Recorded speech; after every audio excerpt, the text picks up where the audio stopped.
Hola, buenos días, gracias por su asistencia. ¿Cómo te llamas? Kiara. Kiara. Kiara. Bueno, encantado. Bueno, entonces vamos a hablar un poquito, hoy vamos a presentar el libro Una primavera kirguisa, y aquí está. Cachemero, dicen los franceses. Bueno, no hay problema. Gracias, dejémosla mejor así, tranquilo, yo voy a tener la mano mejor. Bueno, entonces aquí este libro es el primero de una serie que tengo planeada de novelas de experiencias que he tenido en mis viajes alrededor del mundo.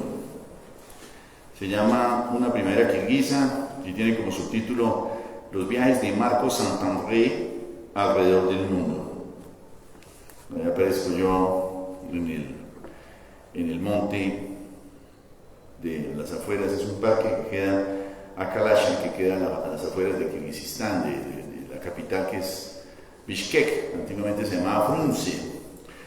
Esta ciudad era una ciudad donde quedaba a escasos metros del lago Isikul, o queda a escasos metros digamos a más o menos hora y media de viaje por carro. Y este lago es considerado el segundo lago más grande del mundo de agua dulce, después del Titicaca, ¿no? Es decir, ese es el más grande, según ellos.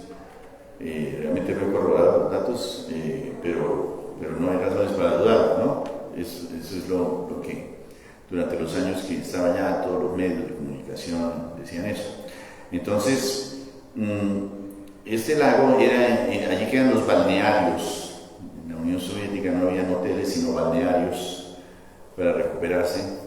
Quedan los balnearios un poco fastuosos, se podría decir, donde iba el Politburo y toda la élite de Moscú viajaba allí de vacaciones, especialmente bajaban durante todo el año, porque en el invierno en esta zona, Kirguistán queda en la parte baja de lo que era la Unión Soviética, que era la tierra más caliente en el invierno, así como los americanos bajaban a Florida, allá bajaban a Kirguistán.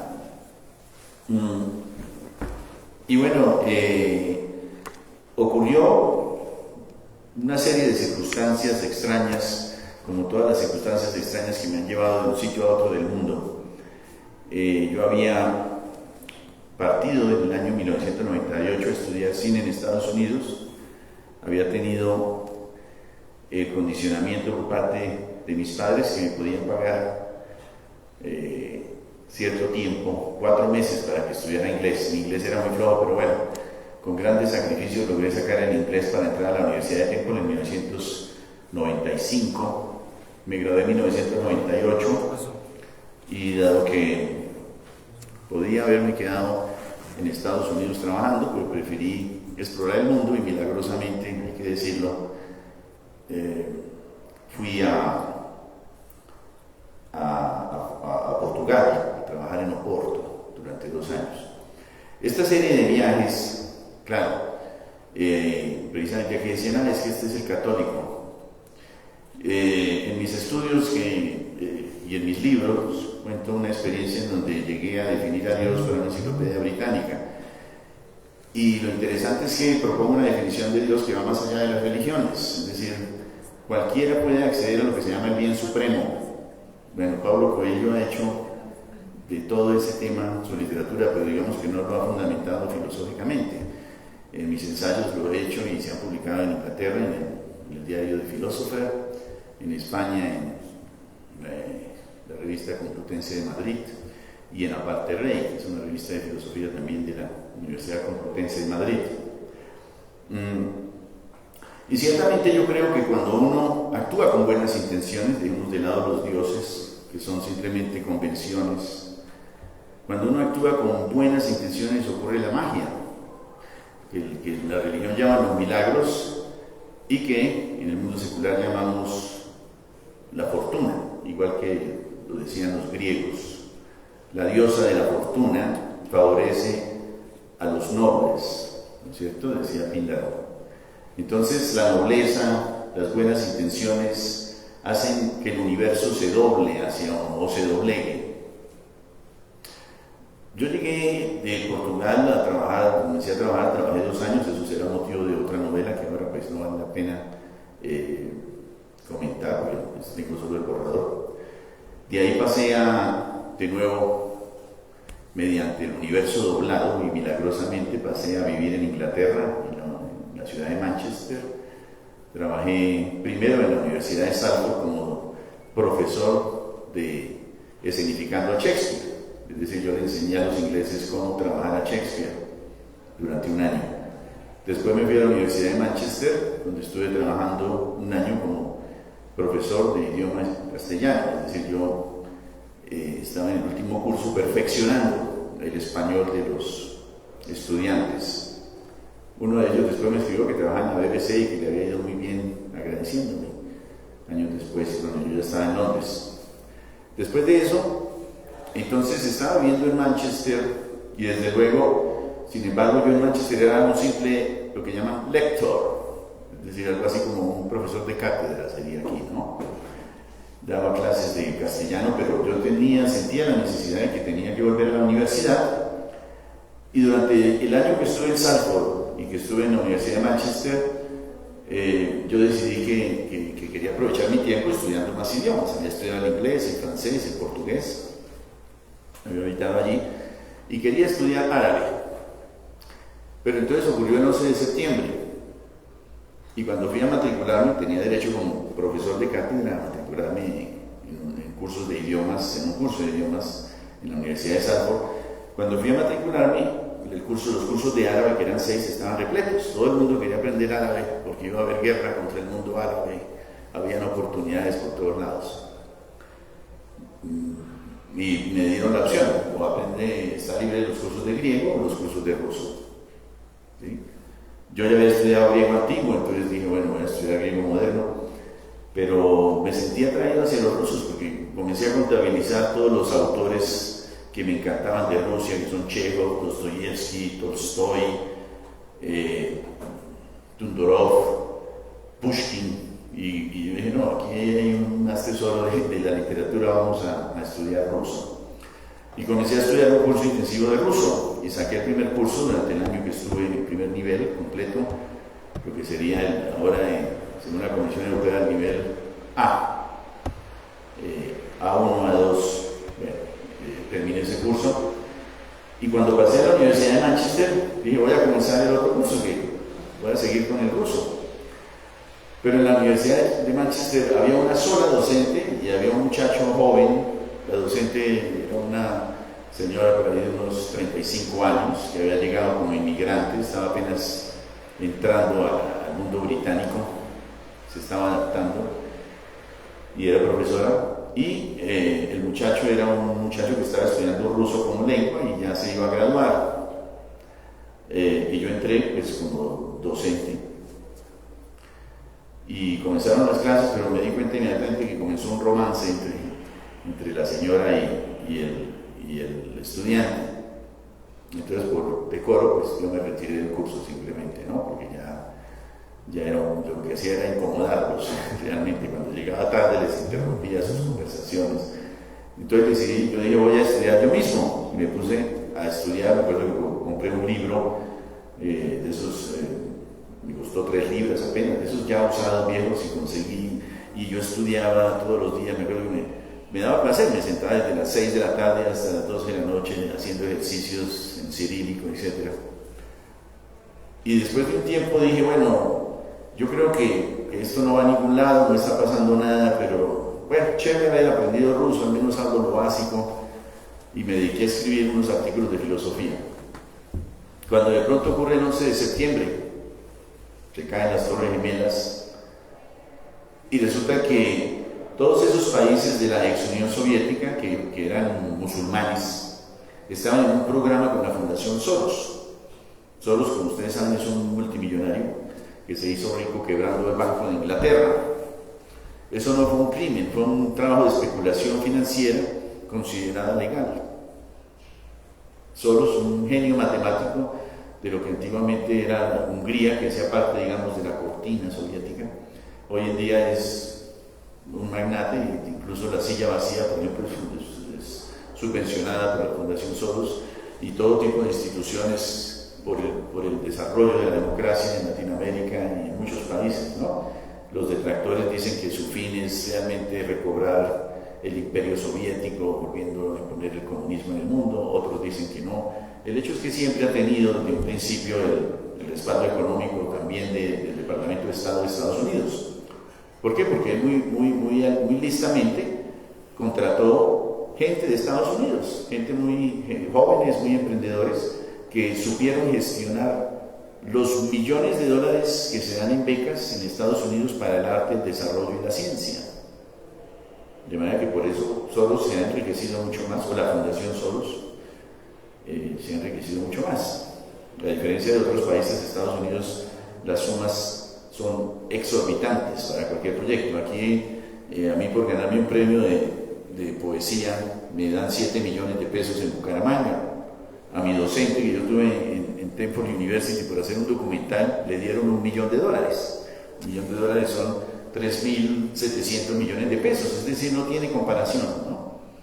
Pero bueno, ese es el sistema que nos tocó, esas son las inequidades del mundo, y nosotros como artistas aquí realmente en Colombia siempre seguiremos siendo unos mendigos en comparación a los artistas en Europa y especialmente en Estados Unidos. Bueno, entonces, surgió el aviso que salió en The Chronicle de que estaban buscando académicos para que fueran a dar clases en la ex Unión Soviética. Así comienza la historia, con mi entrevista en la Universidad de Liverpool. Tan pronto mandé mi hoja de vida, se interesaron porque, primero, debido al 11 de septiembre, los americanos no querían ir a ningún país musulmán. Y estaba Uzbekistán, Kirguistán, Tayikistán, sí, Kazajstán, todos estos países que quedaron en manos de déspotas, ¿sí? O que siempre habían estado, digamos, en manos de déspotas, porque ese era el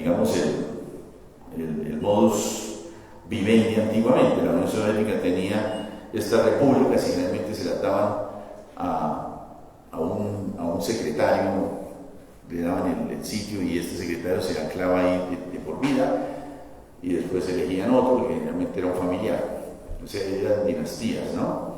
Y con la independencia pues hubo cierta revuelta, hubo ciertas revoluciones, cambios de poder. Por ejemplo, ocurrió, y eso se habla en este libro, de que los movimientos nacionalistas florecieron, y lo primero que hicieron fue echar a las personas de ascendencia rusa. Los rusos, no sé si hay aquí gente rusa, no les gusta mucho que hable de este tema, ¿no? Pero el hecho es que los rusos que vivían en esas repúblicas exsoviéticas, los de linaje ruso, se sentían muy desubicados, porque por una parte sí eran kirguisos, sí eran kazajstanes, pero por otro lado tenían la herencia rusa. Generalmente eran descendientes de gente que había sido desterrada durante los gobiernos de Lenin y de Stalin, ¿no? Los famosos gulags, pero existían los famosos gulags, digamos, pero también existían, después de los gulags o por buen comportamiento, los mandaban a estas repúblicas.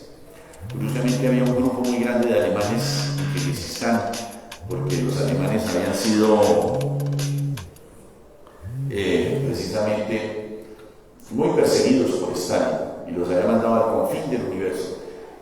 Es decir, a todas estas regiones eran considerados para ellos el borde, porque ahí quedaba la frontera, no queda muy lejos de la frontera con China, y si uno baja de Kirguistán, debajo queda Uzbekistán, y más abajo queda Afganistán. Es decir, es una zona llena de conflictos, de guerras, de migraciones.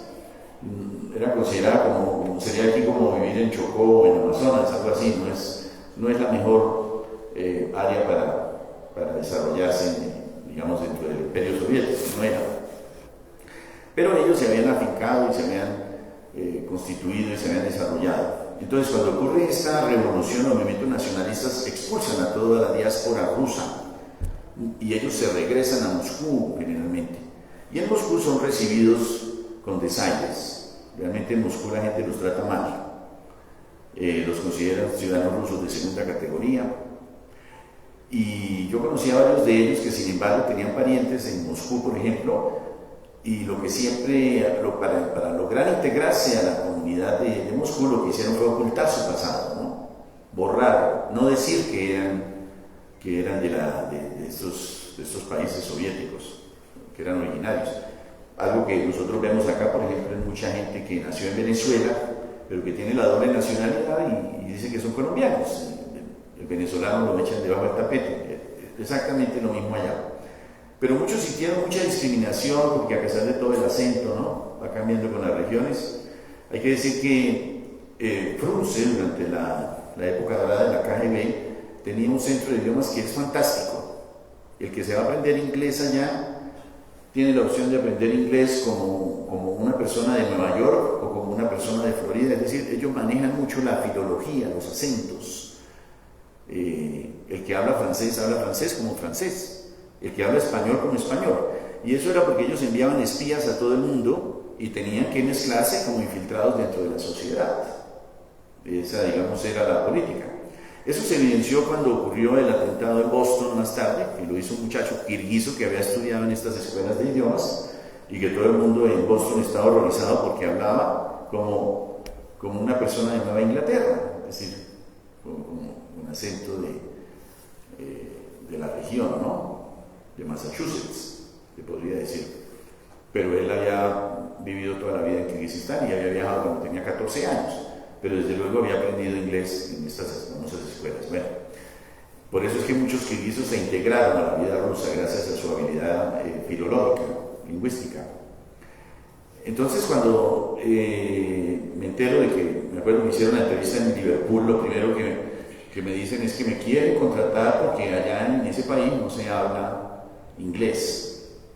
Y habían tenido problemas con algunos americanos pues, que iban a hablar solo inglés. Las clases eran en inglés, pero la vida diaria era digamos, en ruso o en kirguizo, que era la lengua local, ¿no? Pero más en ruso, porque digamos, la diáspora rusa, por ejemplo, nunca aprendió el kirguizo. El kirguizo se hablaba más en las zonas rurales. El kirguizo tiene una tradición también literaria. El manás, por ejemplo, es su canto épico. Ellos dicen que es el más largo de la humanidad. Yo diría que nuestro Juan de Castellanos tiene un poema épico más largo, que es la historia de varones ilustres, ¿verdad? Pero bueno, eso es lo que ellos decían, y realmente es un poema. Yo lo tengo en versión rusa, inglesa y kirguisa, y es un compendio de las luchas que tuvieron los kirguisos en el siglo XIII. Bueno, pero volviendo a esta temática, me hicieron la entrevista en Liverpool, les gustó que yo hablara ruso, que tuviera nociones de ruso, y me contrataron casi inmediatamente. La entrevista fue con un americano. Me acuerdo que la entrevista fue frente a la catedral de Nuestra Señora allá en Liverpool, una catedral hermosa, ¿no?, dedicada a la Virgen María. Después de eso comencé a contactar a quien se suponía iba a ser mi jefe, la decana de la Facultad de Periodismo. Curiosamente, a pesar de que yo estudié cine en Estados Unidos, ellos querían contratarme, era como profesor de periodismo, por lo que yo había estudiado aquí comunicación en la Javeriana. Pero yo le escribía mensajes y no me contestaba. Y el primer mensaje que me dice es: la verdad, no le he contestado porque aquí no estamos muy agradecidos con el hecho de que lo hayan contratado a usted, porque usted es colombiano. Y hay mucha gente aquí que cree que la Unión Soviética colapsó porque nosotros invertimos millones de rublos en las revoluciones de sus países y ninguna revolución fue capaz de cuajar. Bueno, ¿qué podía decir? Pues obviamente yo ignoré el comentario e insistí en qué clases me iban a dar. Por otra parte, yo llamaba se llamaba CEP, era Civic Education Project, CEP, el proyecto de educación cívica. Llamaba a las oficinas en Washington y ellos me decían: no, tranquilo, que todo está listo, que iba a tener sus pasajes, le vamos a dar un estipendio mensual y además se le da por estar el año, se le dan $5,000. sabemos que eso no es plata, o sea, eso no era realmente en comparación a un salario en Inglaterra o en Estados Unidos, pero eso sirve porque en ese país todo es muy barato. Tenga en cuenta que el salario mínimo en ese país es de apenas $5, ¿no? Listo, entonces se hizo los arreglos. Yo estaba casado con una, bueno, eso está todo en la novela, todo lo que les estoy contando. Yo estaba casado con una francesa que cuando la conocí era atea. En el año 98, cuando yo estaba viviendo en Oporto dando clases, me la llevé para Oporto.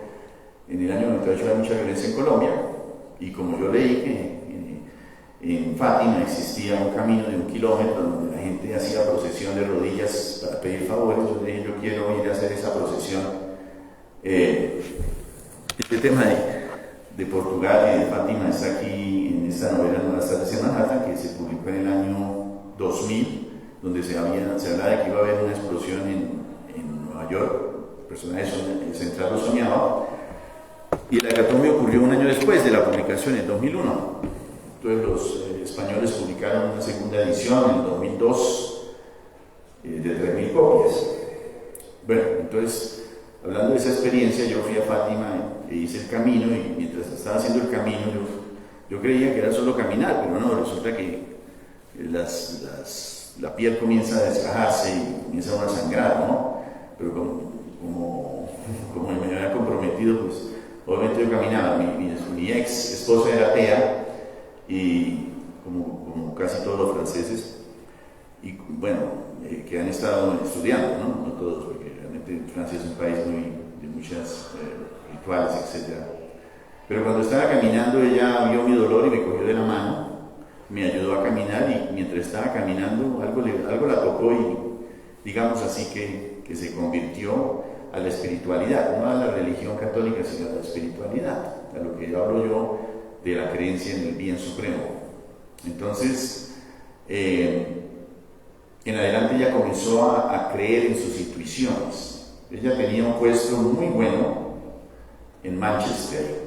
Nosotros de Portugal viajamos a Manchester principalmente porque, de nuevo, un milagro, hubo un concurso, un estágio que llamaban los portugueses de la Unión Europea, para 100 personas que trabajaran en finanzas, y tenían que tener una persona de la Unión Europea, solo una, y la escogieron a ella cuando envió los papeles. Yo fui el que la animé a que nos enviara, y esa única persona la podían haber mandado a Colombia, a Venezuela, porque enviaban a la gente de todos los países del mundo. Y yo decía, no, tiene que ser Inglaterra, porque yo quiero ir a la tierra de Shakespeare. Y oh milagro, ocurrió que fuera a Manchester. Entonces, obviamente estas cosas fortalecieron en ella el poder de hacer el bien a los demás, de no desear el mal a los demás. Digamos, eso es lo único precepto, no tiene nada que ver con ir a la iglesia, pagar diezmos, adorar, arrodillarse, no, es simplemente vivir uno en paz con los demás. Entonces, cuando le dije que me había salido este trabajo en Kirguistán y que yo podía ir con ella porque era para la pareja también, pues lo lógico es que yo había dicho, no, gracias, yo estoy ganando aquí 5.000 libras al mes, que voy a ganar 3.000 libras en un año. Entonces ella estaba dudosa, pero cuando ella tenía que viajar continuamente en tren desde Manchester a Londres, en uno de esos trenes, ella escuchaba cosas, y les voy a dar un ejemplo que se menciona ahí. Un día llegó y se encontró con un colega. Oye, felicitaciones por tu esposa que quedó embarazada. ¿Ah? ¿Cómo así? No, ella no está embarazada. Ah, no. Ay, qué pena, yo oí en el tren, yo oí que ella estaba embarazada. Bueno, al otro día llega y le dice, oye, ¿cómo sabías que mi esposa estaba embarazada? Bueno, digamos que esto fue como algo que pasó, uno dice casual. Pero después en otro viaje escuchó, si vas a Kirguistán, te va a ir bien. El que va a tener problemas es tu marido. Entonces ella llegó, mira, tuve esta visión, yo puedo ir, porque yo siento que puedo ir. Tengo la certeza. Pero yo también creo que el que lo debe pensar eres tú, porque si tú vas a Kirguistán vas a tener serios problemas. Y yo digo, bueno, no me importa. Para mí los viajes, yo tenía en ese entonces que 32 años. Para mí los viajes son lo más importante. Yo quiero conocer el mundo, yo quiero ir a Kirguistán. Entonces, listo. Ella renunció a su trabajo para escándalo de su familia francesa. Me acuerdo que cuando nosotros salimos de Manchester, todos mis libros los llevamos por barco. Nos fuimos en un barco, cruzamos el Canal de la Mancha. Ahí se describe de una manera muy cómica. Cogimos un bus y cuando llegamos a la estación de Besançon, en bus, me recibe el ex suegro, que era el padrastro de ella. Me dice, pero ¿qué es esta brutalidad? Ah, vous êtes fou, ¿ah? Si usted es tonto, ¿cómo va a sacar a ella de un buen trabajo, de una buena situación para llevársela a donde los musulmanes a que la secuestren? ¿Cómo es que están matando gente? Mejor dicho, me tocó aguantar los 3 días antes de coger el avión en París para que nos iba a llevar a Kirguistán saltando el Mar Negro. Bueno, y ella le decía, no, pero es que nosotros tenemos fe, le decía, ¿qué fe? Y que nada, yo creo que a raíz de esa situación los padres de ellas hicieron lo imposible para que pues, eventualmente años después nos divorciáramos. Pero bueno, el hecho fue que llegamos a Kirguistán, voy a la facultad y lo primero que me dice la secretaria, usted es el portugués. Y le dije, no, yo soy colombiano, pero aquí dice que usted viene de Inglaterra y había trabajado en Portugal. Le dije, sí, pero antes yo estaba en Estados Unidos, antes de Colombia, yo soy colombiano. No, pero no, se puso molesta, ¿no? Y llego a la clase, están todos los estudiantes, todo eso está ahí, ¿no? Sí, nosotros le damos de comer a ustedes. Y yo, esto hace un tiempo me dijo mi papá, esto estaba lleno de colombianos becados. Nosotros les dábamos comida y les dábamos alimentación. La verdad no entendemos qué hace usted dando esta clase. Bueno, me voy después y resulta que la clase me fue cancelada. Es decir, no voy a dar clases. Me voy allá donde la decana, finalmente la conozco. Y me dice, mire, muy simple, nosotros lo que queremos es que usted no haga nada sino darnos consejos, porque si usted coge un trabajo, la profesora Ivette, por decir un nombre, que ahí está un nombre ficticio, se queda sin trabajo, simplemente. Y usted no va a querer que ella se quede sin trabajo. Nosotros necesitamos que usted no nos dé clases. Bueno, yo era joven, tenía 32 años. Yo creo que ahora con mi edad, yo diría, chévere, me quedo en mi casa, me pagan, como bien y me dedico a escribir y a leer. Pero no, yo quería dar clases a los 32 años. Yo quería. Entonces me fui a donde la vicerrectora académica y le di las quejas y le dije, ¿cómo es posible que me hagan viajar desde Inglaterra para que me quede en el apartamento sentado? El caso es que se hicieron las gestiones y al final me pusieron en la clase, pero en efecto a una profesora la sacaron del puesto. Y cuando tuvimos la reunión de profesores, todos los profesores eran como si fueran mis enemigos. Y una de ellas levantó la mano, me parece injusto que por este joven hayan sacado a la profesora. Y la otra profesora estaba ahí, sí, no es justo que me saquen de esta, y llegó la vicerrectora y dijo, qué pena, pero mire, esto es un convenio que tenemos con los Estados Unidos, con el Departamento de Estado. Tranquila profesora, que le vamos a dar otro puesto, no se preocupe, es decir, la calmó, que calmaron los ánimos, no va a ser profesora, pero va a hacer lo que supuestamente le iba a hacer, que es aconsejar. Mejor dicho, le garantizaron el dinero para no hacer nada. Y ella, bueno, listo, se invirtieron los papeles, listo. Y comenzaron las clases. Cuando comencé a dar las clases teóricas a ellos sobre cómo funcionan los medios, también protestaron, hicieron una carta de que querían era una cosa práctica, que ellos no querían teoría, que ellos querían era hacer cosas. Les dije, bueno, ¿quieren una clase práctica? Se las voy a dar. Vamos a hacer un periódico, usted es el departamento, tiene que sacar esta noticia. O sea, la organicé como si fuera un periódico y ellos corrían, escribían de todo y al final me entregaron el trabajo y todos aplaudieron felices. Y querían que fuera, y me dijeron, queremos que todas las clases sean así. Y yo les dije, pues muy chévere, pero díganme, ¿ustedes qué aprendieron acá? Digo, ustedes esto ya lo saben hacer, ya lo han hecho toda la carrera. No, tenemos que comenzar a averiguar cómo funcionan las cosas. Por ejemplo, en el curso que propuse vamos a leer a Noam Chomsky. fabricando el consenso. ¿Cómo es que el sistema capitalista americano funciona para que todo esté fabricándose dentro de un consenso, ¿no? Para que todo funcione armoniosamente según los medios de comunicación, pero en realidad estamos viviendo una realidad bastante atropellada, ¿no? Etcétera, etcétera. También me acuerdo que leímos al profesor Said, que era un profesor de ascendencia árabe en Estados Unidos, muy popular en todos estos países, porque trataba el tema de las relaciones entre Estados Unidos y los árabes. Y finalmente estaba el tema del cine, ¿sí? Teníamos que abordar cómo era el problema de las temáticas acerca del cine en el cine kirguizo, en el cine ruso, en el cine americano, estaba dentro de los sílabas. De manera que yo comencé a trabajar estas temáticas con ellos y me dijeron un día leyendo, no, profesor, estas lecturas están muy complicadas. Usted, entre todos cocinaron esa propuesta, usted que sabe tanto, ¿por qué no nos escribe un artículo explicándonos cómo funciona el cine?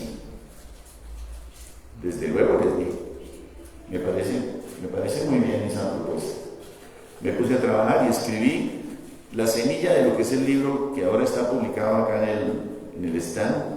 Realmente el borrador ha circulado durante varios años, de hecho está pirateado y es muy popular entre los estudiantes, que se llama Aesthetics and Ethics of Cinema, Estética y Ética del Cine. Yo fui el primero que habló de este título y descubro ayer buscando en internet que ahora hay Estéticas y Ética del Cine japonés, Estéticas y Éticas del Cine. Se volvió un título común dentro de los estudios cinematográficos. Y es simplemente porque yo divido la parte estética, es acerca de la parte de la percepción de nosotros como espectadores del cine, de cómo el cine deleita nuestros sentidos. Mauro precisamente ayer hablaba de un poeta que hablaba eso del cine, ¿verdad? Cómo nosotros tenemos placeres clandestinos, amores clandestinos a través del cine, ¿no? En nuestra juventud y también toda la vida. Y resulta que estaba la temática también de cómo funcionan los conflictos dentro de la dramaturgia cinematográfica.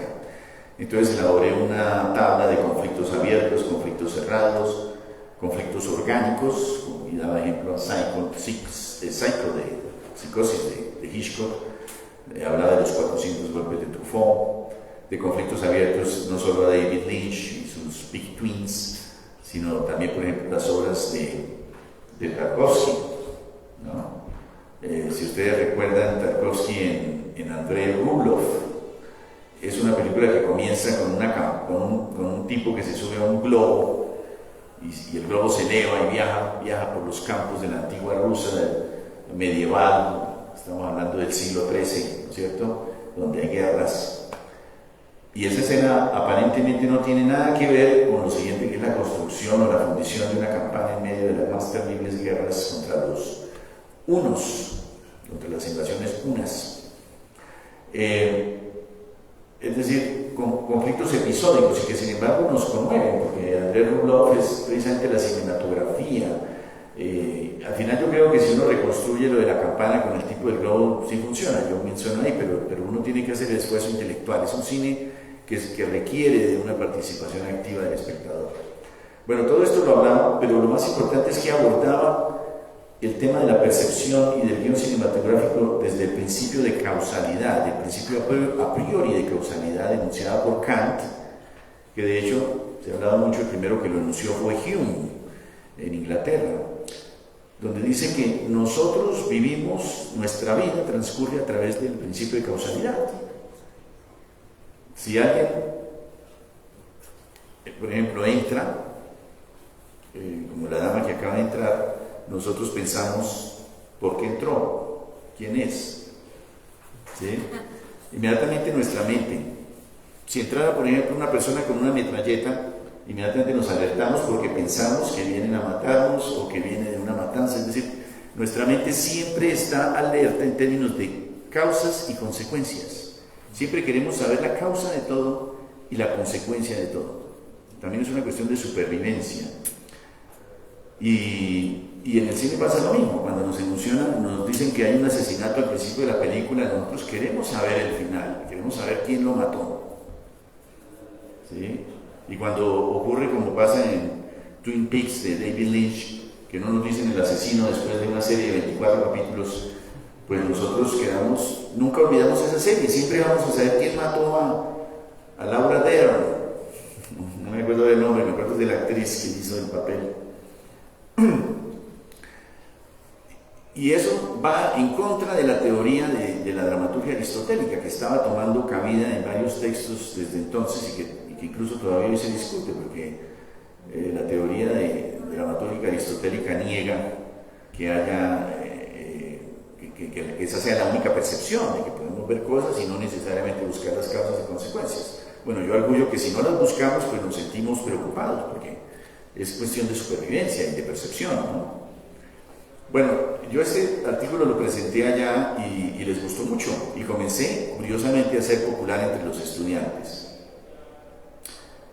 Más aún cuando presenté otro artículo que está en mi libro, que ya está en español, en el stand 136, que es Ensayos de Metafísica para Tiempos de Pandemia, donde reuní todos los ensayos metafísicos que había hecho a lo largo de 20 años.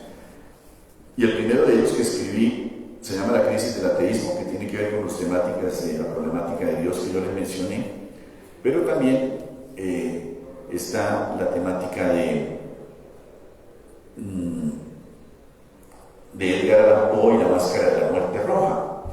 Si ustedes recuerdan, la máscara de la muerte roja, inspirada en el Decamerón de Boccaccio.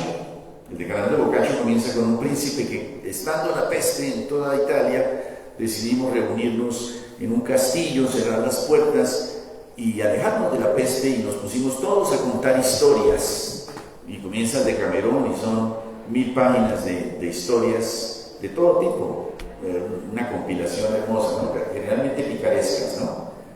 Que nosotros lo comprendemos porque hace poco tuvimos la pandemia y nos tocó aislarnos también, ¿no? Bueno, pero Edgar Allan Poe coge esa historia y la hace macabra. El príncipe próspero, indolente hacia su sociedad, se encerró en un castillo. Allí no entraría la muerte roja, o sea, la peste bubónica. Allí todos se divertirían, tendrían manjares, invitaron a artistas, habían juglares, habían cocineros, habían mujeres de la vida alegre. Mejor dicho, la gran rumba durante toda la pandemia, dice Edgar Allan Poe. Pero al final, curiosamente, hacen una velada de disfraces, y en esa velada de disfraces aparece una figura esquelética con una máscara roja y un traje negro, y cuando el príncipe próspero se pone furioso porque no es invitado y se baila, rasga las vestiduras, descubre que es puro aire, y la máscara roja se había entrado sigilosa a ese castillo y todos se contagiaron de la peste y la muerte reinó en ese castillo. No encontraron a nadie vivo después.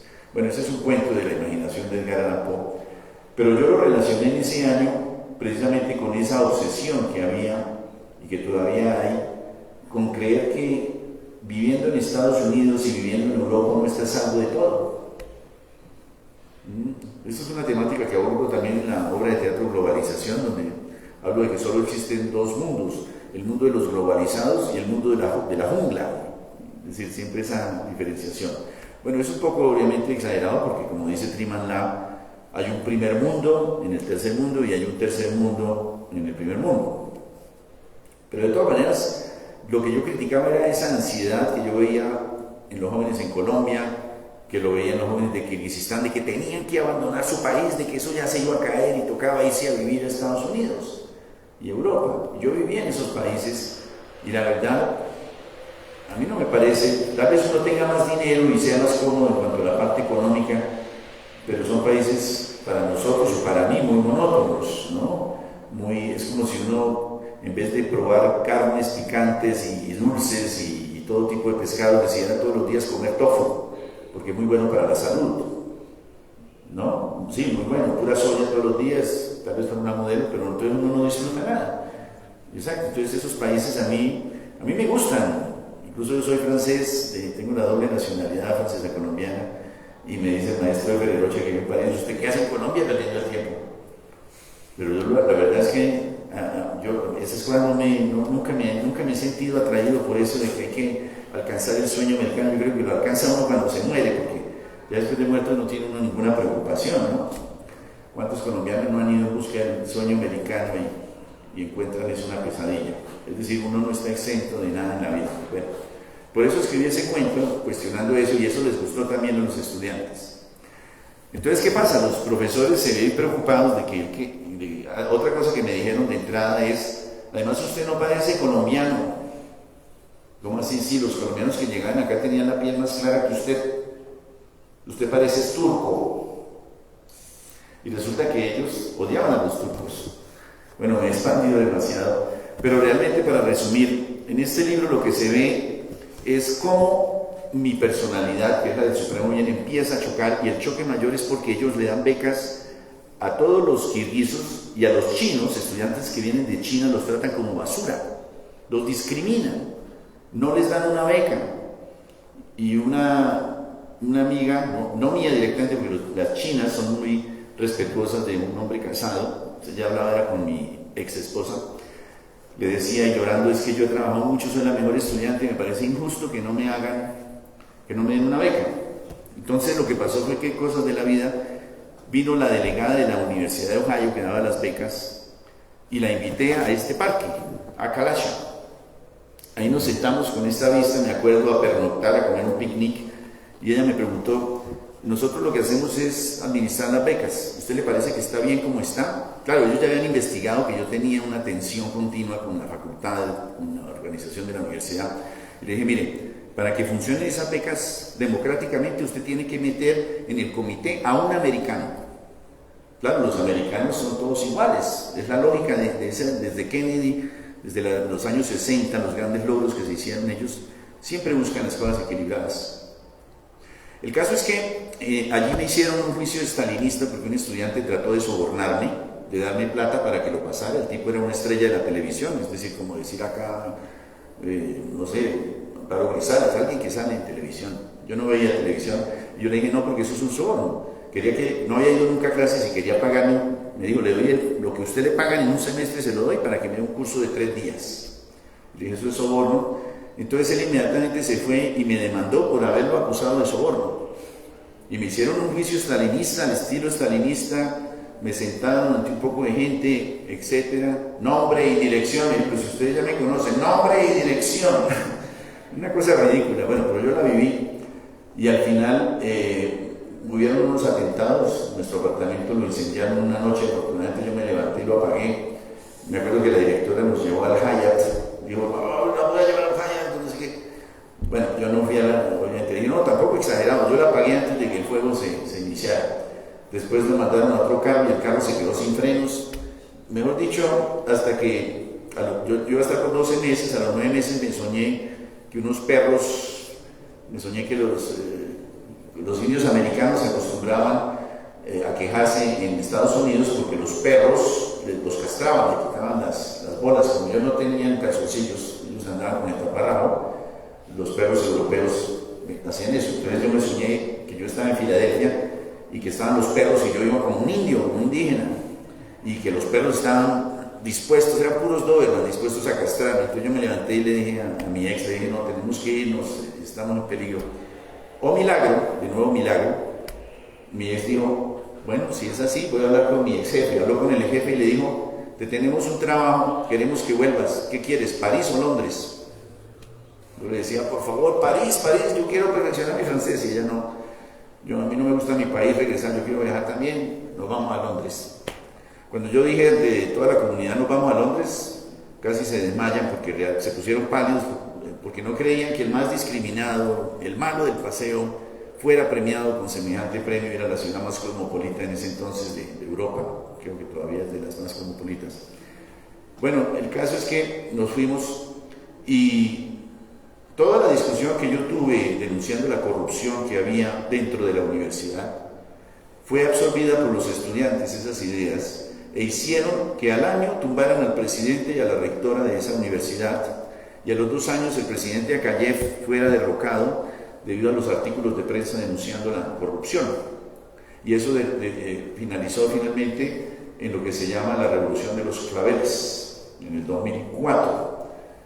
2 años después sería la revolución en Egipto. Pero hay que entender que para que hubiera ocurrido en Egipto, tenía que haber pasado en este país primero, porque era el primer país musulmán en toda la historia que se rebelaba contra sus líderes. Los musulmanes tienen una religión que los obliga a obedecer, y ellos se rebelaron por primera vez, y los egipcios, desde luego, ¿cómo así? Tenemos que hacerlo también.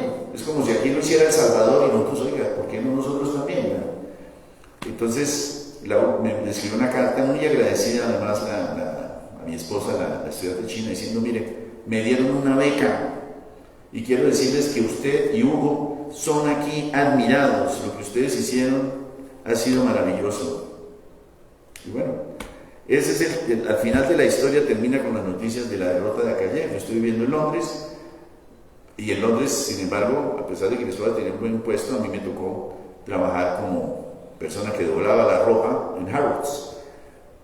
Un oficio que me agradó porque doblando ropa yo escuché durante 5 años libros en inglés haciendo ese trabajo manual, pero que obviamente mucha gente creía que pues, yo había caído en desgracia. Bueno, pero ese será tema de otra novela.